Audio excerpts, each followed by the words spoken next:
Jeremias capítulo 20, versículo 9. Eu quero destacar deste capítulo este versículo.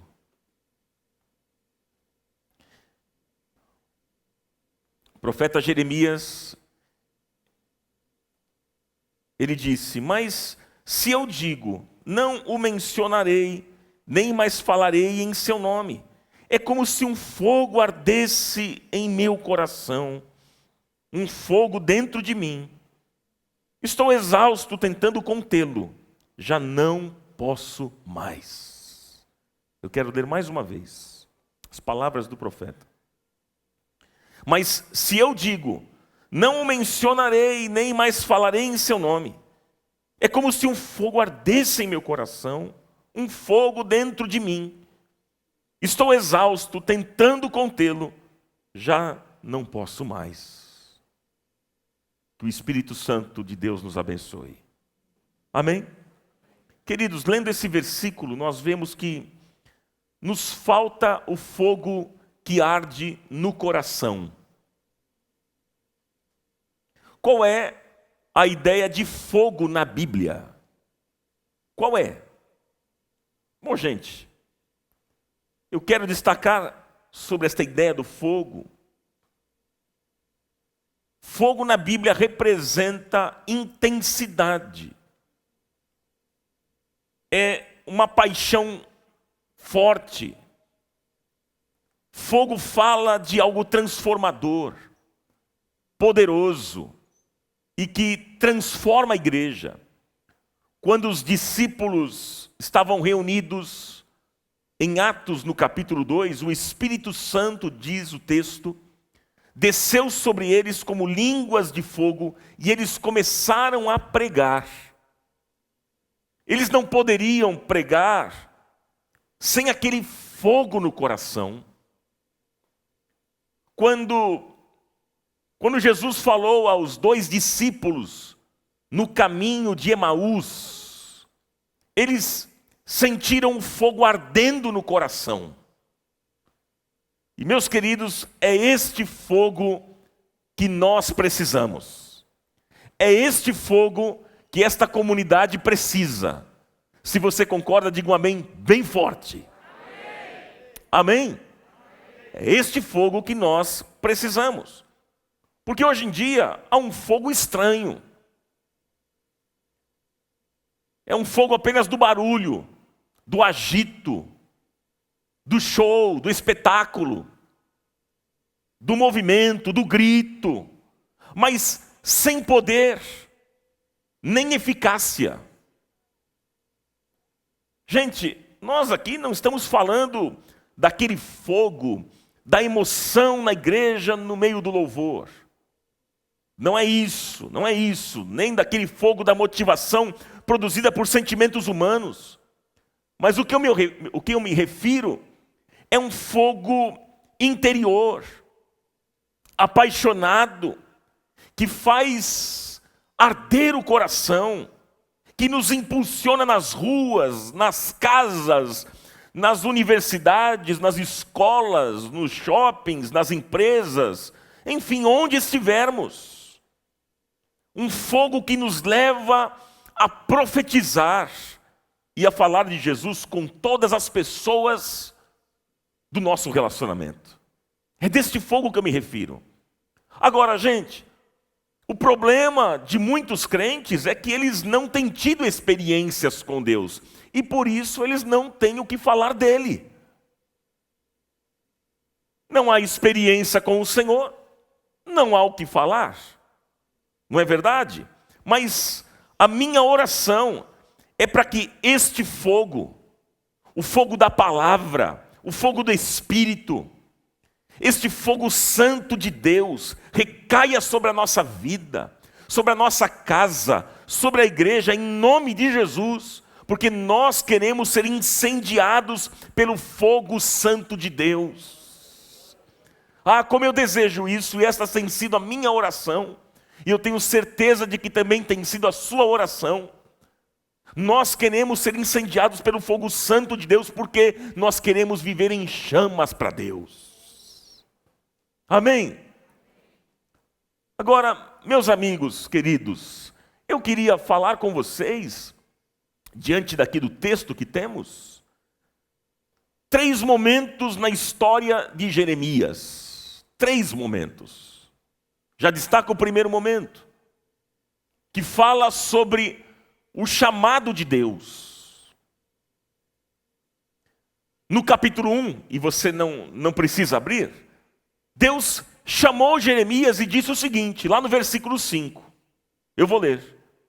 Jeremias, antes de formá-lo no ventre, eu o escolhi, disse o Senhor. Antes de você nascer, eu o separei e o designei profeta às nações. Em outras palavras, meus irmãos, Deus aqui estava dizendo, Jeremias, antes de você nascer, eu já sabia quem você seria. Isso é maravilhoso, pessoal. Olha que mensagem fantástica. Que mensagem poderosa. Porque há coisas que nós não podemos decidir na vida. Não é verdade? Por exemplo, ninguém escolheu a família ou a cultura onde nasceu. Mas creia que todas essas coisas já estavam nos planos de Deus. Já estavam designadas pelo Senhor. Aleluia! Deus sabia, sim, quem você seria, sabia o seu nome e os dons que você teria. Ele já sabia, e louvado seja o nome dele por isso. Olha como esse Deus é grande, como esse Deus é maravilhoso, como ele é poderoso, gente. Nós servimos um Deus assim. E o interessante nessa história do profeta é que ele tentou fugir do seu chamado. Jeremias tentou fugir. E eu quero dizer para você que ninguém consegue fugir de Deus. Talvez tenhamos pessoas hoje aqui tentando fugir de Deus, fugir do seu chamado. Tem gente aqui que Deus está chamando, está vocacionando, dando dons, talentos, dando graça, querendo vê-los envolvidos na obra. E essas pessoas estão fugindo. Como se uma força satânica os empurrasse. Impressionante isso, gente. Mas entenda hoje, meu irmão, minha irmã, que se você nasceu de novo, se você um dia entregou a sua vida a Jesus, você se converteu, nasceu de novo e recebeu o Espírito Santo, então você tem um chamado para ser útil na obra do ministério. Creia nisso, a fim de que todos nós participemos como construtores da casa de Deus. Deus tem um chamado para você. E você e eu, nesta noite, precisamos dizer, Senhor, eis-nos aqui. Eis-nos aqui. Essa é a resposta que você deseja dar a Deus? Sim ou não? Se essa é a resposta, se isso é uma verdade na sua vida, se é isso que você deseja, levante as suas mãos e diga, Senhor, eis-me aqui. Mas diga com vontade, gente. Vamos lá. Senhor, eis-me aqui. Gente, todos nós aqui fomos chamados por Deus e nós recebemos dons, talentos. Ninguém pode dizer aqui, eu não tenho dom, eu não tenho talento, Deus deve ter olhado para mim algum dia e disse, isso aí é um aborto da natureza. Porque não é possível, eu acho que eu não tenho dons, tenho talentos. Isso é um engano, gente. Deus deu dons e talentos. Todos nós recebemos, sim, uma capacitação de acordo, inclusive, com a nossa personalidade. Mas por que alguns estão estagnados? Por que alguns não vão? Por que alguns vão até um ponto e param? Por que alguns estão parados? Por quê? Gente, nós temos muito a dar, muito a contribuir, muito a fazer. Deus tem falado tanto com a gente, Deus tem falado com você. Deus tem te abençoado. Deus tem dado vitória a você. Você tem muitas coisas a falar a respeito deste Deus. Sim ou não? Todos nós temos, mas às vezes parece que nós estamos amarrados, nós estamos amordaçados com o inimigo dizendo aqui na nossa mente, na nossa cabeça, olha, você é burro, você é um incapaz, você não vai conseguir, você não vai avançar, você é fraco, você é um pecador. De repente o inimigo tem dito isso a você, mas eu quero dizer, meu irmão, minha irmã, a você que você pode dar uma resposta a ele e dizer, é verdade, eu sou sim um pecador, mas eu sou salvo e remido no sangue de Jesus Cristo. Porque o sangue de Jesus nos purifica de todo pecado. Aleluia! Você pode dizer a Satanás: é verdade, eu sou um pecador sim, mas eu sou um vaso usado pela graça, pela bondade e pela misericórdia de Deus. É verdade, eu sou um pecador sim, mas eu tenho buscado uma vida com Deus. Eu quero viver em santidade na presença de Deus. Eu tenho buscado isso na minha vida. E eu quero dizer para você, meu irmão, minha irmã, que não há mais acusação, não há mais condenação contra os escolhidos de Deus. É Deus que nos justifica. Aleluia, aleluia. E se Deus é por nós, então quem será contra nós? Deus está com você. Ele tem algo poderoso a fazer na sua vida, mas não somente na sua vida, também através da sua vida. Ele quer usar você poderosamente. Nós temos um chamado, queridos, nós temos um chamado. E eu quero dizer a vocês que Deus honra um coração sincero. A Bíblia diz que é um coração quebrantado e contrito, Deus não despreza. Deus honra o coração de uma pessoa sincera na sua presença. Você e eu fomos chamados por Deus assim como Jeremias. Todos nós. Então Deus está chamando você e Ele está dizendo: eu quero você na minha obra. Deus está dizendo hoje, meu irmão, para mim e para você: eu quero você na minha obra.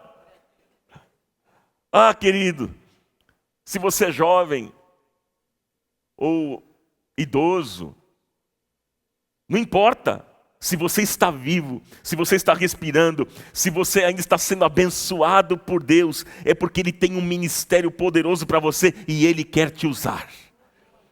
Creia nesta verdade. Gente, a nossa comunidade é tão linda, gente. Toda vez que a gente sobe nesse púlpito, a gente tem aqui o privilégio de poder olhar para vocês também aqui e ver todo este auditório. Que comunidade linda. Que comunidade preciosa. Nós temos aqui nesta igreja um grande exército de Deus. Cadê o exército de Deus aqui? Deixa eu ver. Você faz parte? Aleluia! Sabe qual que é meu sonho? Meu sonho é nós virmos a este lugar, estarmos aqui no pátio desta comunidade, orando todos os domingos e vermos todas essas cadeiras aqui tomadas por gente que não conhece a Jesus. Esse é o sonho que eu tenho, de ver gente se convertendo aos desafios que são ministrados aqui, da palavra de Deus. Imagine você, meu irmão, minha irmã, todos nós, lá no pátio, orando por cada visitante, por cada vizinho, colega de trabalho, pelos amigos, pelos familiares, e lá no pátio dizendo: Senhor, usa a vida de quem vai falar hoje, fala através da boca do profeta, para que haja salvação neste lugar e nesta casa. Você imagina o que pode acontecer entre nós? Você só imagina o que pode acontecer? Foi assim, inclusive, quando Pedro pregou lá em Jerusalém, e a Bíblia diz que 3.000 pessoas se converteram a Cristo.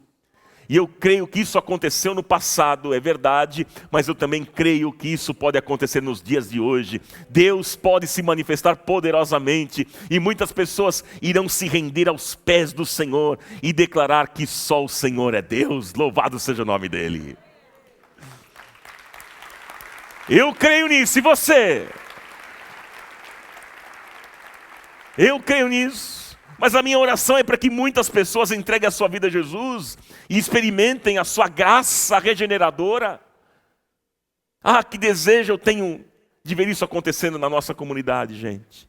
Mas eu e você temos um chamado, e você precisa descobrir qual é o seu ministério. Se você ainda não sabe, você precisa descobrir qual é o seu ministério, qual é a área que Deus quer que você atue. Como é que você pode contribuir? De que maneira você pode servir? Onde é que você foi chamado para testemunhar? Você precisa descobrir, porque Deus tem algo especial a fazer através da sua vida. E todos nós aqui, fomos chamados para uma grande obra. Deus quer usar a sua vida. Deus quer te usar poderosamente. Portanto, meu irmão, minha irmã, se prepare, porque 2022 vai ser um ano que Deus vai te usar poderosamente, em nome de Jesus. Você quer isso ou não? Você deseja isso? Então dá um cutucão e alguém diga assim: olha, Deus vai te usar poderosamente, se prepare.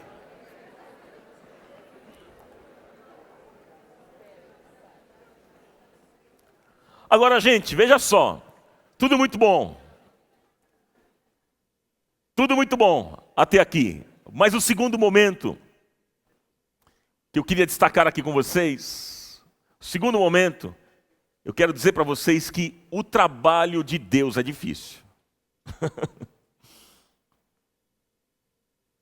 Alguém bateu nas suas costas algum dia e disse assim: olha, vai ser fácil?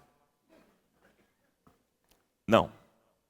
Inclusive, quando eu me lembro muito bem quando assumi o ministério aqui na comunidade, disseram assim brincando para mim: olha, Ronaldo, a sua lagoa vai secar.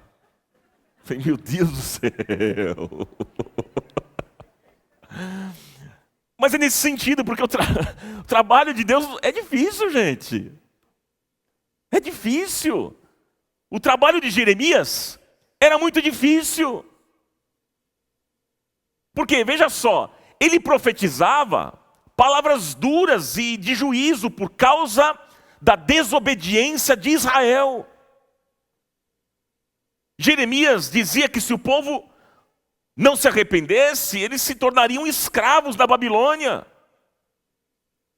E aí ele anunciava dizendo o seguinte: olha, nação, o exílio virá.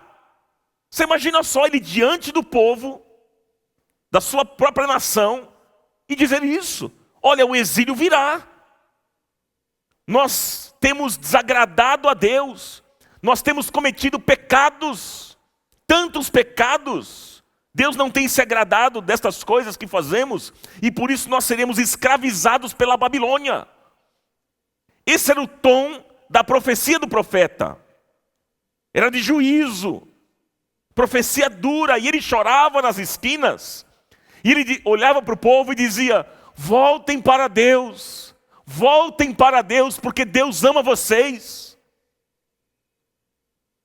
Ah, meus queridos, e aí no capítulo 20, que nós lemos aqui, versos 1 e 2 deste capítulo, diz que um homem chamado Pazur, era um oficial do templo, ele se levantou contra o profeta.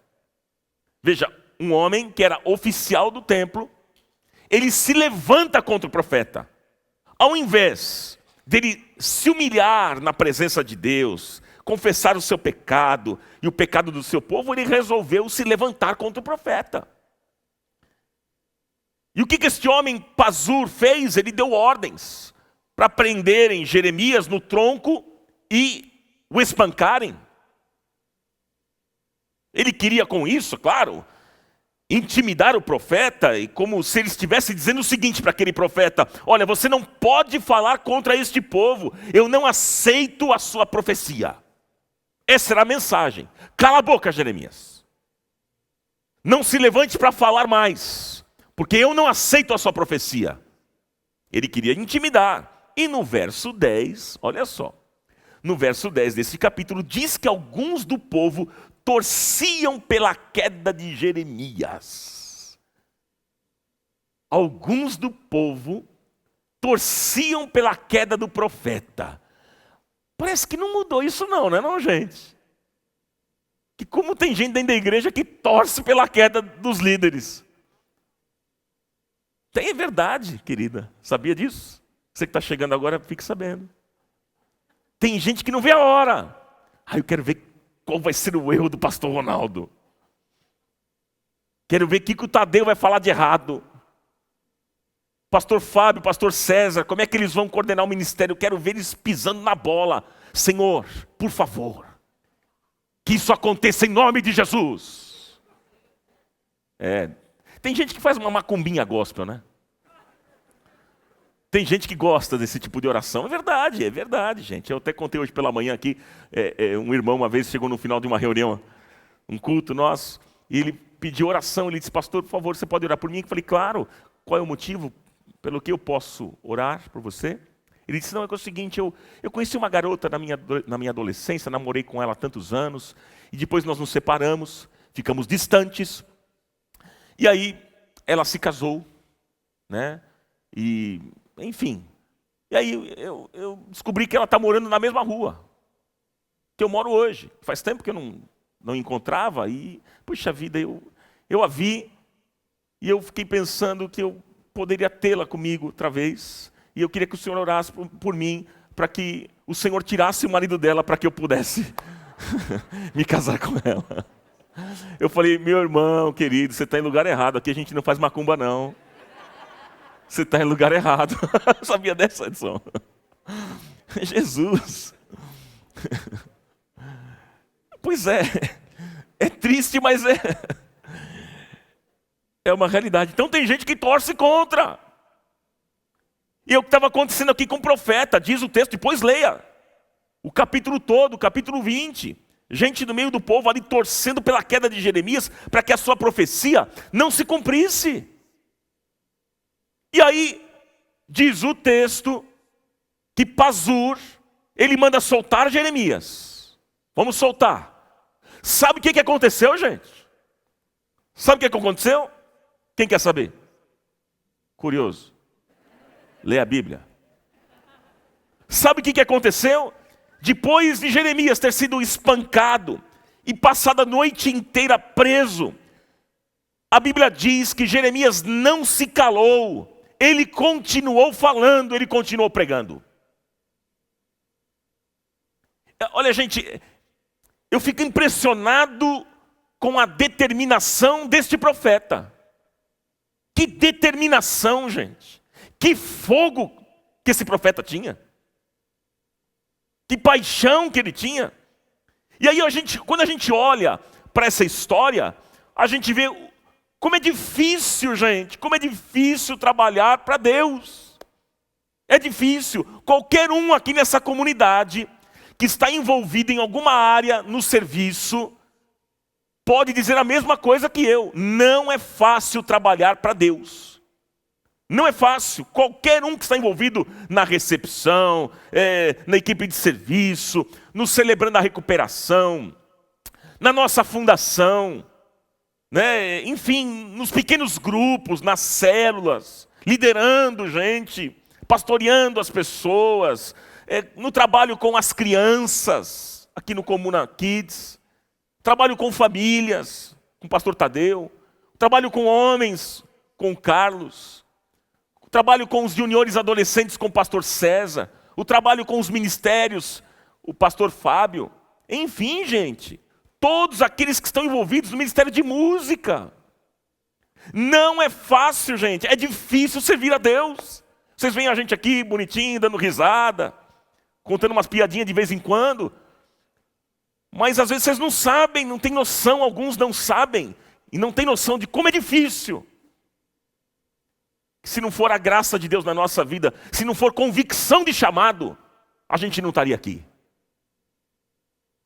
Mas é porque o Senhor nos chamou, e aquele que nos chama nos capacita. Louvado seja Ele. Louvado seja Ele. E por que é difícil? Sabe por quê? Porque enquanto a gente está trabalhando, tem gente chata. Tem uns crentes mala pra caramba. Vocês estão dando risada por quê? Porque é verdade. Tem gente que se levanta contra nós para nos desanimar, desencorajar, ao invés de nos apoiar, estimular e dizer, vamos junto, pastor, vamos embora, vamos trabalhar juntos. Não, é o contrário. Fica se queixando, murmurando. E é tão triste isso, gente, tão triste. E ainda tem aqueles que falam mal, que ficam de conversinha de corredor de igreja, falando da vida do líder, falando da vida do irmão, fala da vida do pastor, fala da igreja. Gente, como é triste isso. Gente que persegue. Meus queridos, e parece que tem muitos que querem ver mesmo a queda, o fracasso. Não é fácil trabalhar para Deus. Não é fácil. E digo mais, é difícil por quê? Porque às vezes falta mão de obra. Falta recursos. Falta dinheiro. Gente, como eu gostaria de que alguns projetos que nós temos aqui se realizassem logo. Hoje ainda pela manhã eu mencionei, puxa vida, a gente tem um sonho. Imagina só, nós aqui nesta comunidade temos um prédio para as nossas crianças. Você imagina que legal isso?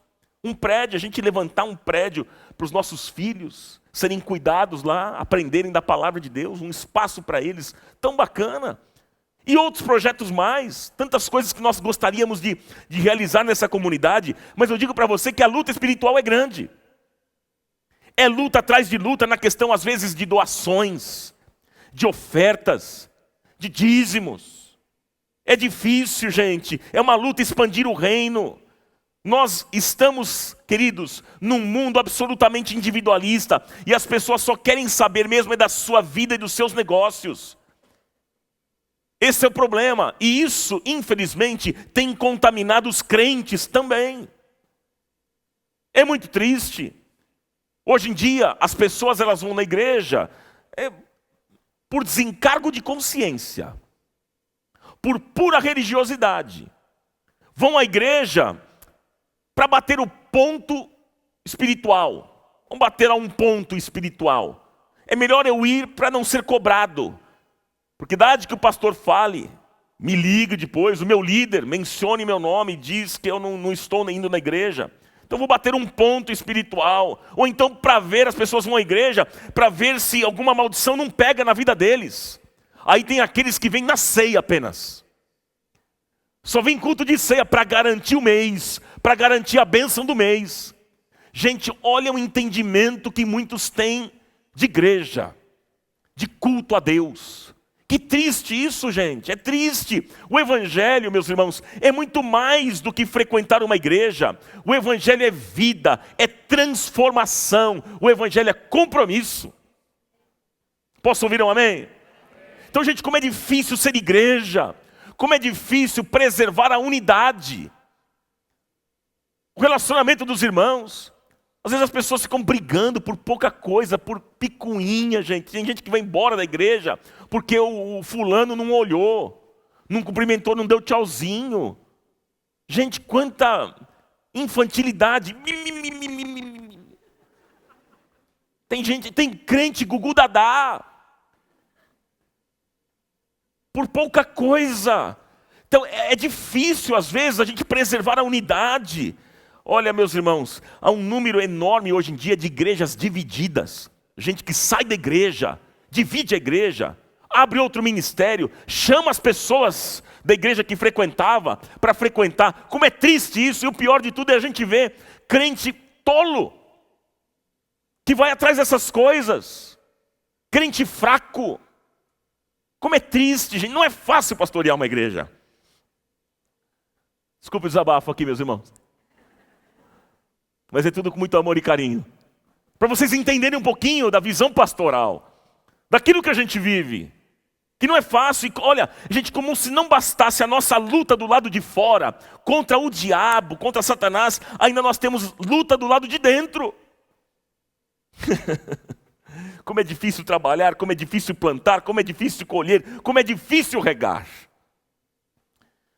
E Jesus, certa vez, comparou o trabalho com um arado. E arar a terra, gente, não é fácil. E Jesus disse lá em Lucas, no capítulo 9, versículo 62, quem lança a mão do arado e olha para trás, não é digno do reino de Deus. Mas em Eclesiastes, no capítulo 9, versículo 10, diz, tudo quanto te vier a mão para fazer, faze-o conforme as tuas forças. Faça. Não é fácil trabalhar para Deus. É impressionante quando às vezes alguém diz assim, mas Ronaldo, não dá, eu não tenho tempo. Essa é a frase clássica, né? Não tenho tempo. Mas quem é que tem tempo, gente? Neste mundo louco que a gente vive, de correria para cima e para baixo. Quem é que tem tempo? Olha, na verdade, quando a gente fala do serviço na casa de Deus, nós estamos falando de renúncia. É necessário renúncia. Dedicação e compromisso. A questão, gente, qual é? É se nós estamos cumprindo a missão para a qual nós somos chamados. Então, se você quer trabalhar para Deus, Se você quer ser um instrumento nas mãos de Deus, saiba de uma coisa: não vai ser fácil. Não vai ser fácil. Veja o exemplo do apóstolo Paulo. Como era difícil para Paulo. Você pensa que Paulo só ganhava aplauso? As pessoas batiam nas costas dele e diziam assim: cara, você é fantástico. Você é o cara. Não. Paulo encontrou dificuldade em fazer a obra de Deus. Ele sofreu naufrágios, foi perseguido, caluniado, espancado, preso, torturado. Ele foi abandonado por alguns, rejeitado por outros. Mas sabe o que é que Paulo diz? Ele diz o seguinte, lá em 1 Coríntios 15, 58. Portanto, meus amados irmãos, sede firmes e constantes, sempre abundantes na obra do Senhor, sabendo que o vosso trabalho não é vão no Senhor. Aleluia por isso. Você, querido irmão, pode até não ver o fruto agora. Você pode até não ser reconhecido agora, não receber elogios, aplausos das pessoas, mas se você está trabalhando para Deus, Ele vai te honrar. Saiba que a recompensa virá. Tenha certeza disso. Por quê? Porque o nosso trabalho não é vão no Senhor. Aleluia. Não é vão. Certa vez, os discípulos de Jesus queriam saber quem é que iria se sentar à direita e à esquerda no reino de que tanto Jesus estava falando? O reino de Deus. E então Jesus respondeu dizendo: quem quiser ser grande, que seja servo. Quem quiser ser o maior, seja o menor. Você vê que a lógica no reino de Deus é diferente. O maior é aquele que serve. O grande é o pequeno. É diferente a lógica das Escrituras, do Evangelho. Porque, pessoal, tem muita gente que é grande aos olhos dos homens, mas não é grande aos olhos de Deus. E você quer ser grande aos olhos de quem? Hein? De Deus. De Deus. Mas o que é que nós temos que fazer? Nós temos que, todas as manhãs, levantar e dizer: importa que o Senhor cresça e eu diminua.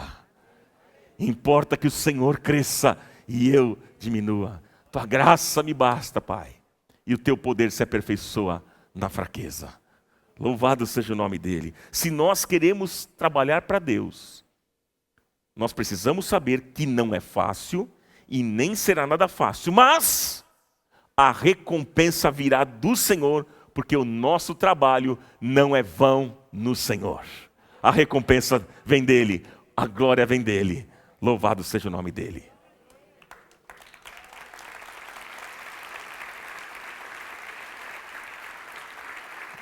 A recompensa vem do Senhor. A Ele honra, glória e louvor. Amém, queridos? E o terceiro momento aqui, terceiro momento dessa história, é preciso fogo. É preciso fogo. É preciso o quê, gente? Você pode dizer isso bem forte: é preciso fogo. Vamos lá. É preciso fogo. Meus irmãos, Jeremias era humano. Era humano. Você acha que ele gostava de apanhar? Você acha que ele gostava de sofrer? Será que Jeremias gostava de ser zombado? Você acha isso? Com certeza não. Você gosta? Não, nós não gostamos. E aí, dos versos 7 ao 18, a gente não vai ler, mas você pode ler na sua casa todo o capítulo. Faça isso. Dos versos 7 ao 18, o que acontece? Jeremias agora, ele faz um desabafo com Deus. Ele chegou ao ponto, queridos, de amaldiçoar o dia que ele nasceu. Olha para você ver o nível que ele chegou. E foi este homem aqui, como eu e você, humano, que escreveu o livro de Lamentações. Lamentações de Jeremias. E aí, então ele diz, versículo 9, no texto aí, ele diz: Senhor, então eu pensei, não o mencionarei, nem mais falarei em seu nome. Foi isso que ele tinha pensado. Mas, diz ele, é como se um fogo ardesse em meu coração, um fogo dentro de mim. Estou exausto, tentando contê-lo, já não posso mais. Já não posso mais. Gente, é justamente este fogo que fazia com que Jeremias não ficasse calado, não ficasse parado. Era justamente esse fogo que dava força para Jeremias, que o empurrava, que o impulsionava. Foi esse fogo que o fez ser profeta, que não o deixou desistir. E é este fogo que eu e você e a nossa comunidade precisamos. É desse fogo, queridos. E ninguém pode conter esse fogo de Deus. Ninguém. Como é que nós vamos nos calar diante daquilo que nós temos visto e ouvido da parte do Senhor? Como? Como é que nós vamos nos calar diante de tantas bênçãos que temos recebido? Tantos milagres, tantas vitórias recebidas de Deus? Como é que você vai se calar diante daqueles que estão cheios de dificuldades, de dores, de problemas, de sofrimentos e morrendo sem Cristo? Hein? Como é que nós vamos nos calar diante daqueles que estão vivendo crises?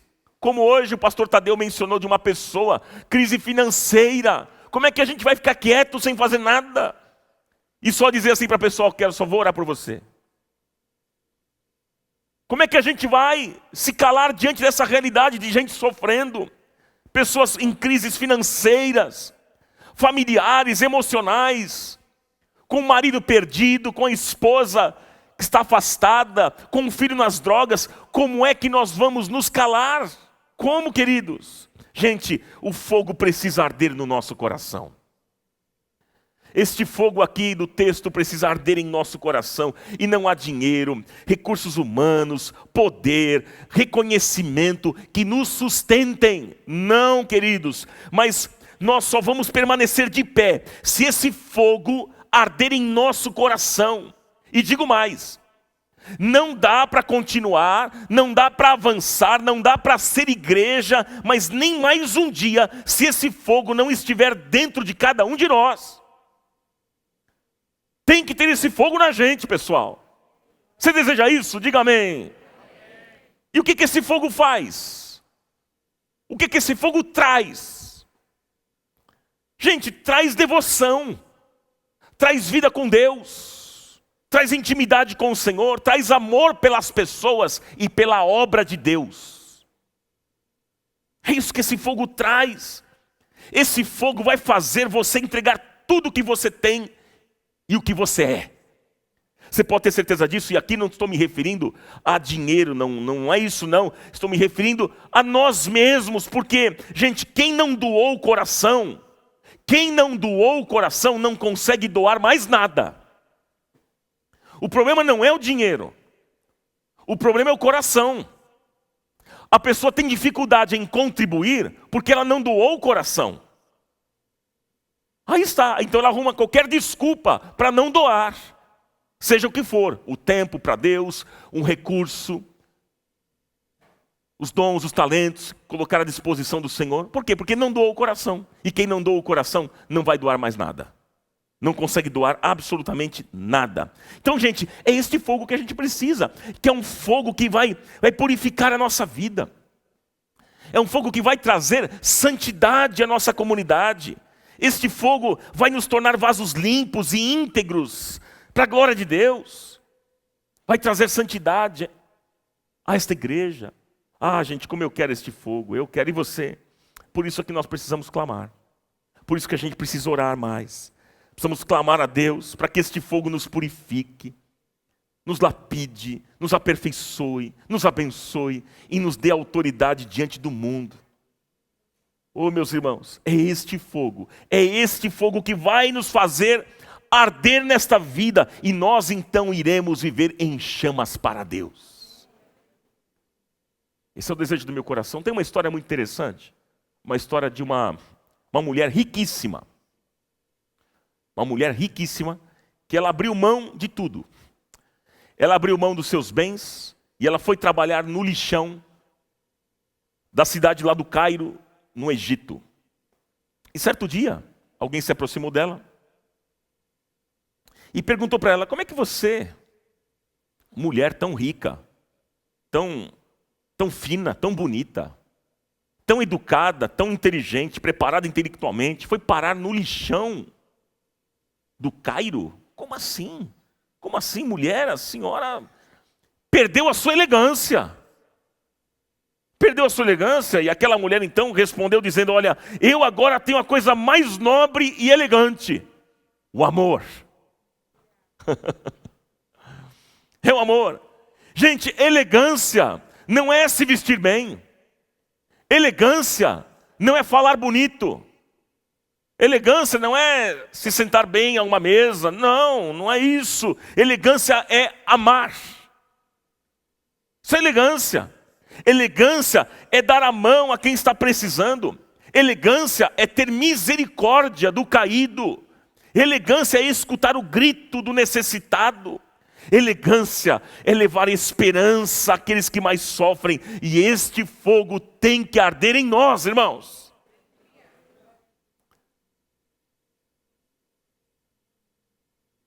Satanás não tem medo de pessoas. Satanás não tem medo de pessoas. Saiba disso. Mas tem uma coisa que ele tem pavor. É do corpo de Cristo, daqueles que foram ungidos pelo Senhor e por isso vivem em chamas para Deus. Aí sim, gente querida, é este fogo que nós estamos precisando. E é isso aqui que Jeremias falou. É isso que Jeremias está falando no texto que eu destaquei para vocês. Ele está dizendo aqui: Senhor, eu pensei em calar a minha boca. Senhor, eu pensei em ficar quieto. Senhor, eu pensei, não vou falar mais. Senhor, eu pensei em não me manifestar. Senhor, eu pensei em não pregar. Senhor, eu pensei em desistir. Mas, Senhor, eu não consigo, porque é como se um fogo ardesse aqui dentro do peito. É como se o fogo ardesse no meu coração, um fogo dentro de mim. Eu não consigo me conter, eu não consigo parar. Eu não consigo parar de falar, de levar a tua mensagem. Eu não consigo, eu estou exausto, tentando conter esse fogo. Mas eu não posso mais, é mais do que eu.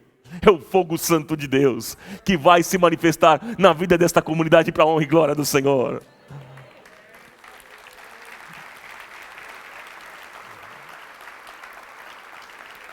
Você pode aplaudir mais forte ainda ou não?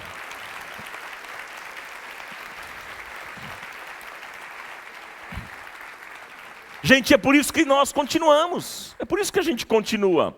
Não há outro propósito pelo qual nós prosseguimos a não ser o fogo do céu no coração da gente. E se não for este fogo, gente, a gente não sai de casa. Se não for este fogo, a gente não ora. Se não for este fogo, a gente não lê a Bíblia. Se não for este fogo, a gente não vem à igreja. Se não for este fogo, a gente não evangeliza. Compreende isso? E é por causa deste fogo que hoje eu e você estamos aqui. Glória a Deus. Então que o nosso Deus, Ele mande fogo dobrado sobre a nossa vida. Ah, como eu quero isso, que Deus mande esse fogo em dobro na nossa vida, na nossa casa, nesta comunidade, na nossa nação, em nome de Jesus. Em nome de Jesus, nós precisamos deste fogo, porque nós queremos viver em chamas para Deus. E eu quero concluir com vocês para nós orarmos aqui nesta noite. Eu quero concluir com vocês e dizer o seguinte, presta atenção aqui, tenha atenção no que eu vou dizer. A igreja só vai continuar se tiver esse fogo. A igreja só consegue avançar se tiver esse fogo. Se não, sabe o que vai se tornar? Apenas um ajuntamento de amiguinhos. Aquilo que meu pai às vezes fala, né, sobre a igreja clube. Só um ajuntamento. E, gente, ok, bacana, nós estamos juntos. É muito bom, inclusive, temos relacionamento. Como é gostoso encontrarmos os irmãos e conversarmos e perguntarmos como eles estão. E darmos risadas e, enfim, estarmos juntos. É bom, não é? Como é bom a gente se encontrar para comer uma boa picanha. Vocês me pagarem uma picanha? Falando nisso, eu ganhei uma picanha hoje, gente, de presente. Eu cheguei no meu carro e falei, que negócio gelado é esse aqui do meu lado, Tadeu? Aí quando eu botei a mão assim, eu olhei e falei, ué, o que você tem? Alguma coisa morta aqui. Aí quando eu olhei assim, espiei, eu vi lá a picanha, me deram de presente. Obrigado, não sei se a pessoa está aqui agora à noite, mas foi pela manhã. Mas, puxa vida, obrigado. Que presente, viu? É gostoso ou não é? Claro que é, mas a gente precisa ter um cuidado para a gente apenas não vir aqui e se tornar um ajuntamento de amiguinhos, porque nós queremos ver esta comunidade cheia de gente não crente se convertendo a Jesus. É isso que nós queremos, queridos. Então que Deus, amados, nos dê fogo para falar com as pessoas que não conhecem a Jesus. E nós queremos o mesmo fogo aqui do coração de Jeremias, que não o deixava se calar. Quando ele dizia, não consigo parar, eu quero calar minha boca. Ô boca, fica quieta. Mas ele não conseguia, ele dizia assim, é algo maior. É um fogo que está aqui dentro, está queimando dentro de mim, no meu coração, no meu peito, e eu não consigo parar. Eu não consigo parar, eu não consigo parar. Nosso trabalho é difícil, gente? É. Muitas vezes a gente pensa em desistir. Claro, quantas vezes? Mas eu quero dizer para vocês que o fogo do Espírito é o que nos vai motivar a prosseguir. E nós não vamos desistir, nós vamos avançar. Nós vamos avançar, esquecendo-me das coisas que para trás ficam e avançando para aquelas que estão diante de mim. Eu prossigo para o alvo pelo prêmio da soberana vocação de Deus em Cristo Jesus. Nós vamos avançar, nós vamos avançar. E pode se levantar quem quiser. Pode agredir quem quiser. Pode colocar a gente no tronco. Pode fechar até as portas da comunidade. Sim, pode vir a grande tribulação. E nós vamos estar juntos em Cristo Jesus, o nosso Senhor, porque esse fogo santo vai estar em nós. Aleluia, aleluia. Então a minha oração, sabe qual é nesta noite? É que Deus derrame fogo santo na sua vida. Deus derrame fogo santo nesta comunidade. E que apesar das lutas que você vive, porque eu sei que tem muita gente vivendo lutas e pressões, que apesar das lutas que você está vivendo, das pressões da vida, que o fogo de Deus te motive a continuar e não olhar para trás, mas avançar, continuar servindo ao Senhor, sabendo que o teu trabalho não é vão no Senhor. A recompensa virá. Saiba disso, creia nisso, que Deus ateie fogo na sua vida hoje, em nome de Jesus. Você sai daqui queimando mesmo, pegando fogo. Então você pode dizer para Deus hoje que você quer viver em chamas para Ele. Peça a Deus o fogo santo do céu. Peça este fogo que faz a diferença. Peça ao Senhor que Ele te dê graça, que Ele te dê unção, que Ele te dê capacitação, que Ele te dê poder, que Ele te dê autoridade, que Ele te dê ousadia para falar do nome dEle. Peça isso hoje e diga, Senhor, eu só posso avançar, eu só posso seguir, eu só posso ir se o Senhor estiver comigo, se este fogo estiver na minha vida, se a presença do Teu Espírito estiver comigo todos os dias. Portanto, Pai, acenda esse fogo na minha vida, acenda esse fogo da paixão, derrama esse fogo santo na minha vida e nesta comunidade, para o louvor da Tua glória. Louvado e bendito seja o nome do Senhor. Aleluia, glória a Deus.